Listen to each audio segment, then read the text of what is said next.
2년여 만에 코로나19 사회적 거리두기 조치가 해제됐습니다. 이에 시민들은 물론 음식점업, 여행업계는 기대감을 숨기지 않고 있는데요.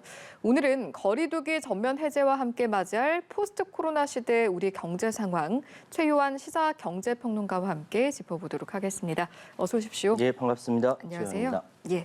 코로나19 이후에 사실 우리 일상에서 크게 달라진 부분들이 많은데 그중에 하나를 꼽자면 재택근무를 빼놓을 수가 없을 것 같습니다. 그런 와중에 또 거리두기가 해제가 돼서 기업들도 고민이 아마 깊을 것 같은데 현재 추세는 어떻습니까? 그러니까 2020년에 코로나19 관련돼서 재택근무를 한 우리나라 노동자들의 숫자를 보니까 한 114만 명 정도 된다고 합니다. 예. 근데 그 이전에 2019년에는 9만 5천 명. 그러니까 코로나 때문에 재택근무를 강제당한 숫자가 12배나 급증했다는 것이죠. 예. 작년 수치가 이러니 아마 재작년 그러니까 2020년 수치니까 2021년 더 늘어났을 것이다. 이렇게 생각이 되고요. 그래서 지금 전면적으로 사회적 거리두기가 완화되면은 재택근무도 바뀌어야 할 텐데 기업으로서는 이걸 어떻게 대처해야 할 것인지 굉장히 고민에 빠질 수밖에 없는 것이고 예. 특히 IT 스타트업 기업을 중심으로 재택근무를 차라리 이것이 더 낫지 않을까라고 고민하고 있다. 이런 보도들이 계속 나오고 있습니다. 예. 이제 다시 정상 출근이 시작되면서 힘들어하는 직장인들이 있어서 그런지 뭐 거점 사무실이라든지 복지 증진으로 대응하는 회사들도 있다고 들었습니다. 그러니까 아침에 뭐 지하철이나 버스를 통해서 막 부대끼면서 출근을 했던 그 기존의 전통적인 사무 환경에서 예. 이 재택근무가 편리하거든요. 그러다 보니까 효율성이라든지 이런 부분들에 상당히 고민이 되고 있는 것이죠.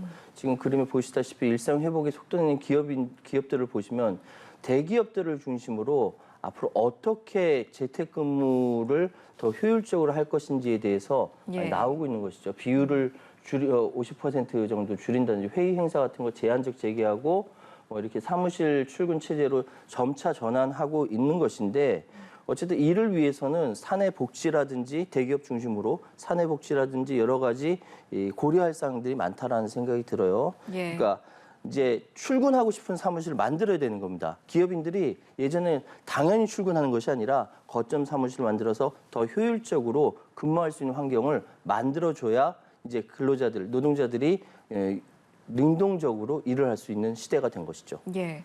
이런 상황에서 이제 재택근무 자체가 코로나19 때문이 아니더라도 이제 시대적 흐름이 아닌가 이런 목소리도 있는데요. 사실은 모든 게 다 그렇듯이 재택근무도 가지고 있는 장점이 있을 것이고 또 단점이 있을 텐데 이를 비롯해서 재택근무가 우리 경제에 미칠 영향 어떻게 분석해 볼 수 있겠습니까?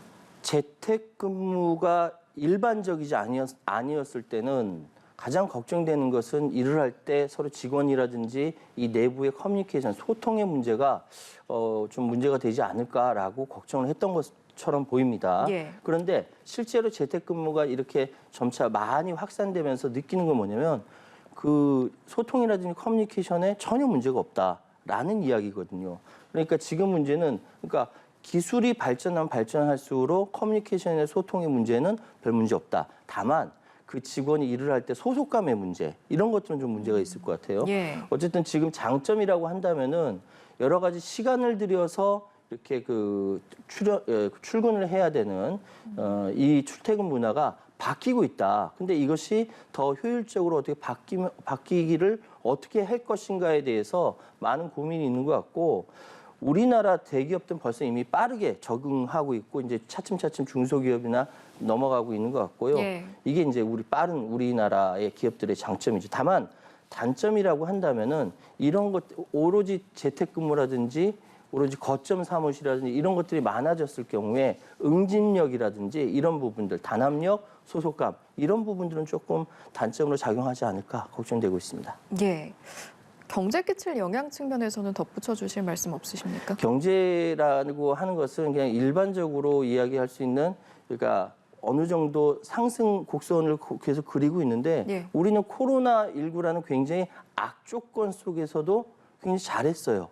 대한민국 경제 전체가 다 성장하는 추세로 갔단 말이죠. 근데 그런 문화가 앞으로 코로나19가 사회적 거리두기가 완화됐을 때는 어떻게 탄력받고 갈 것인가. 이거는 경제를 계획하고 진행하는 정부라든지 기업인들의 책임이죠. 예.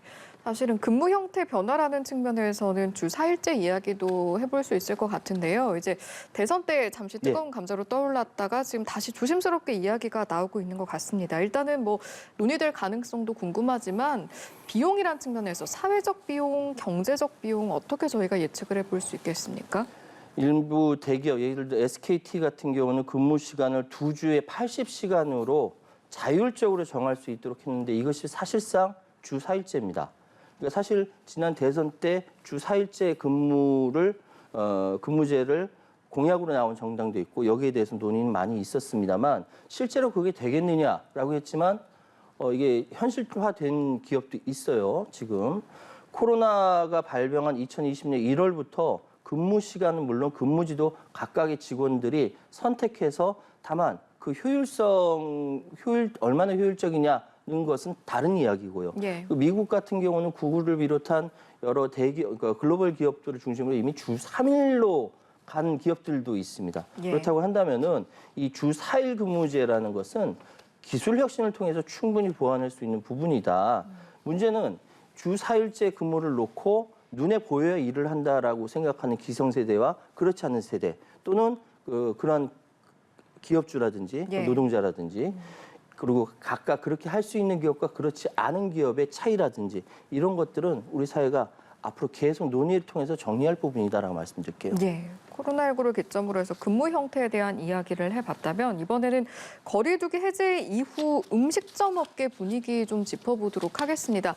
아마 이제 해제 이후 가장 분위기가 달라진 곳 중에 하나가 바로 이곳일 것 같은데 또 같이 배달 업계를 조명해보자면 그쪽은 좀 분위기가 다를 것 같거든요. 어떻게 대비해 볼 수 있겠습니까?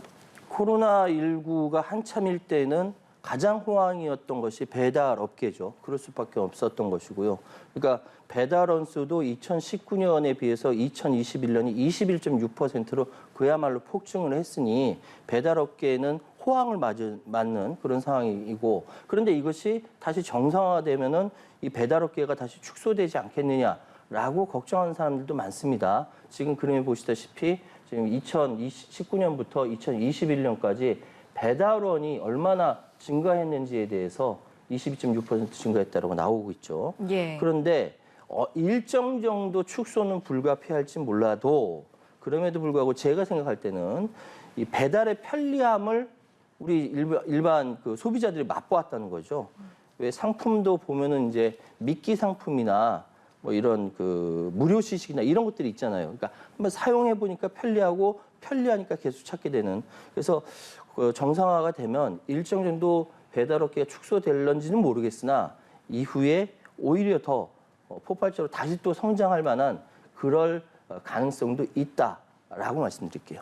예, 이제 배달업계 상황 위주로 말씀을 해주신 것 같아서 좀 달라진 음식점 업계 분위기도 좀 함께 말씀해 주시면 좋을 것 같습니다. 그러니까 지금 단체 회식이 거의 불가능한 상황에서 이제는 단체 회식도 가능해지고 접대라든지 여러 가지 모임들이 많아졌기 때문에 아마 지금 음식점 업계에서는 홀 서빙이라든지 안에서 음식을 만드시는 분들 이런 분들에 대한 채용이라든지 이런 것들이 늘어날 것 같아요. 당장 예. 2월 법인카드 사용액도 늘어났다라고 하니까요. 예. 그렇다고 한다면은 사회가 가장 지금 코로나로 인해서 가장 힘들었던 이 부분이 아마 그 중소 음식점이라든지 이런 데인 것 자영업자들. 같아요. 가장 예. 힘들었던 건데 이 아래로부터 좀 따뜻한 물이 들어가게 된다면은 좀 더 나아지지 않을까. 지금 뭐 법인카드 늘어난 거 방금 보셨다시피 예. 조금씩 나아지고 있다. 힘드신 분들 조금만 좀 더 참아주시라 말씀드리겠습니다. 예, 좀 숨통이 트여가는 것 같아서 그 부분은 참 다행인 것 같습니다. 음식점 업계, 배달업계 이야기해봤으니까요. 코로나19를 기점으로 이제 상황이 굉장히 달라진 곳, 그리고 앞으로 좀 좋아져야 할 곳 중에 하나가 또 여행업계일 텐데요. 앞선 상황에선 좀 사실 코로나19 때문에 큰 타격을 입은 상황이었죠. 지난 20일 그러니까 오늘 그 한국관광공사가 관광 사업체들의 지역적 분포, 종사자 수, 매출액, 신용 등급, 재무 위험 등급 등 여러 가지를 고려했을 때 코로나19 그러니까 2020년 관광 산업이 그 19년에 대비해서 예. 타격이 6배 내지 7배 높았다라는 것이죠. 그만큼 관광 산업은 힘들었다라고 말씀드릴 수 있고요. 그러나 이제 조금 기지개를 편다. 타격이 심한 만큼 오히려 기지개 펴게 되면 훨씬 더 나아진 상황이 오지 않겠느냐. 예. 그거 이제 아시겠지만 이제 한국 코리아라는 브랜드가 한류로 인해서 전 세계로 많이 확산된 상황이기 때문에 충분히 만회할 수 있는 기회가 왔다라고 저는 생각합니다. 예. 보복 수배 일종으로 멀리 가는 해외 여행객이 실제로 늘어났다는 통계도 있다던데 그렇다면 여행업계 정상화도 될 수 있을지 일단 기지개라고 표현을 해주셨거든요. 그러니까 저는 인터넷에서 찾다 보니까 보복 여행이라는 단어를 찾았어요. 예. 보복 수배 일환으로 보복 여행을 간다. 그러니까 기존에 그러니까 결혼을 해도 제주도로 신혼여행 갈 수밖에 없었던 우리나라 사람들이 이제는 제주도 대신 외국 갈 수 있으니까 그럼 좀 더 멀리 가자라고 해서 아주 보복 여행을 간다라는 것이죠. 예. 지금 상황에 보시다시피 그림에서 보신 것처럼 예. 오사카, 다낭, 후쿠오카 2019년에 이렇게 많이 비행 시간에 따라 갔지만 예. 더 많이 간다는 거죠. 예. 하와이, 로스앤젤레스, 캄보디아까지 예. 많은 시간 걸려도 보복 여행으로 간다라는 이야기가 있을 정도로 관광, 특히 여행업계에서는 지금 수요가 폭발하고 있습니다. 예. 국토부에서도 이제 이런 흐름에 맞게 이번 달부터 단계적으로 국제선 노선 증편하기로 했다고 하는데 제 주위에도 이제 요즘에 조금씩 해외 여행 계획 세우는 분들도 있습니다. 그런데 비행기 표 값을 보니까 너무 비싸다 이런 말 정말 많이 하거든요. 왜 이렇게 오른 겁니까? 그동안 사실은 국제선 노선을 이렇게 묶어놨었잖아요. 예. 근데 이게 풀리고 있는 상황에 사람들의 수요가 폭발해버린 것이죠. 지금 국제선을 보니까 예. 대한항공의 인천발 미국 뉴욕 직항 왕복 항공권의 최저가가 370만 원이라고 해요. 인천에서 파리, 인천에서 런던 왕복가도 최저가가 200만 원 선이라고 하니까 이게 비쌀 수밖에 없는 것이고 예. 그런데 이제 이게 지금 전쟁, 우크라이나 전쟁이라든지 여러 가지 철강제도 오르고 석유값도 오르고 이런 상황에서 거기에다가 비행기 묶어놨었는데 수요가 폭발하면서 지금 상황은 가격이 오를 수밖에 없는 상황이죠. 알겠습니다. 전반적으로 좀 짚어봤으니까요. 저희 지금 시간 1분 정도 남겨놓고 있는데 이런 상황에서 거리두기 해제 이후 우리나라 경제 앞으로 어떻게 흘러갈지 간단하게 이야기 듣고 마무리하겠습니다. 저는 기대하는 것이 코로나 기간 중에 전 세계적으로 확 올라간 제4 한류 붐, 코리아라는 것이 브랜드가 되어서 이 자체가 이미 한류로서 전 세계에 작용할 거라고 보고요. 이것이 경제에 미칠 수 있는 가능성 굉장히 크다. 이제 코로나가 완전히 정상화가 된다면은 한국 경제가 제대로 도약하는 거 기대해 보도록 하겠습니다. 예, 알겠습니다. 여기까지 듣고 마무리하겠습니다. 지금까지 최유한 시사경제평론가와 이 시간 함께했습니다. 고맙습니다. 감사합니다.